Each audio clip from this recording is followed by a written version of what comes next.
As I've been working on my book, Profitable Google Ads, the one idea that's not directly raised in the book has become clear to me. You can't afford to be sloppy anymore.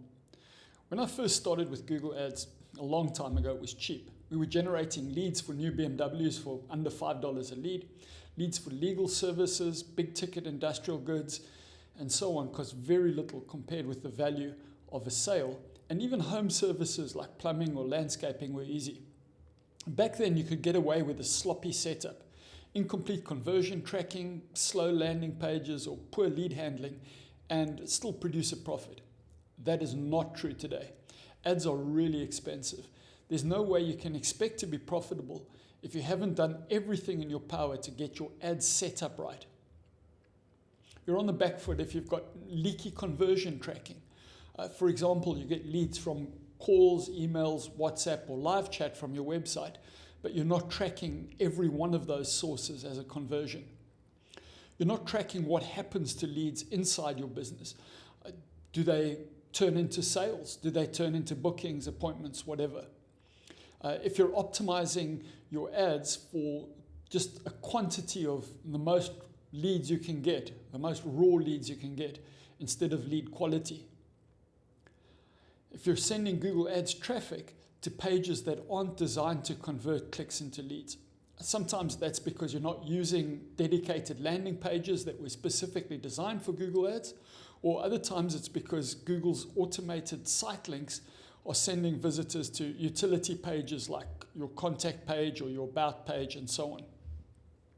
If your ad copy doesn't absolutely resonate and sing to the right people and repel the wrong people, you're in trouble. Google is pushing really hard and automating very bland, generic ads because they know that those kinds of ads get clicked. But you don't want clicks. You want clicks only from the right people, the kind of people that are likely to turn into customers. If you're not tracking calls from your ad assets separately from calls from your landing pages, by ad assets, I mean if you've got a click to call button on your ad when it's shown on the Google search pages. Now this is important because Google shows your ad when people search for another business by name. And most of the time, those people who've typed in Joe Soap Plumbers, for example, are not actually looking for an alternative plumbing company. They're looking to call Joe Soap about an appointment that they had, the plumber hasn't arrived, or a question with the bill, or something like that. Very few of those calls actually turn into sales. But unless you know which calls are coming from your call assets, you can't figure out whether it's worth having that click to call button on your ads or whether you should disable it.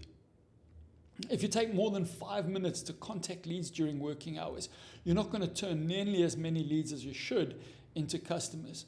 And if you don't follow a process for chasing leads who don't answer on the first call, you're going to end up losing very expensive leads. If you're not tracking lead quality from local service ads separately. If you're using Google's local service ads, you'll remember that they used to have a facility where you could dispute a lead. You could report it saying, this lead is not what we're looking for, not what we've asked for, and they would review those disputes and then refund you for the poor quality leads. They've taken that away and they've replaced it with an AI that reads your messages and listens to your calls, and then the AI decides whether that lead was legitimate and you get charged or not, and there isn't a way to appeal that. And at the moment, this isn't working as well as you would hope, and so you still get charged for calls from people who want something you don't sell or from out of your area. So if you're running local service ads, you need to look at the value as a whole that you're getting to see whether, even after you've factored all the junk, it's still worth running those ads.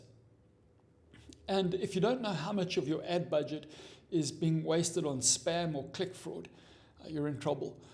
Google is very aggressively expanding where your ads show.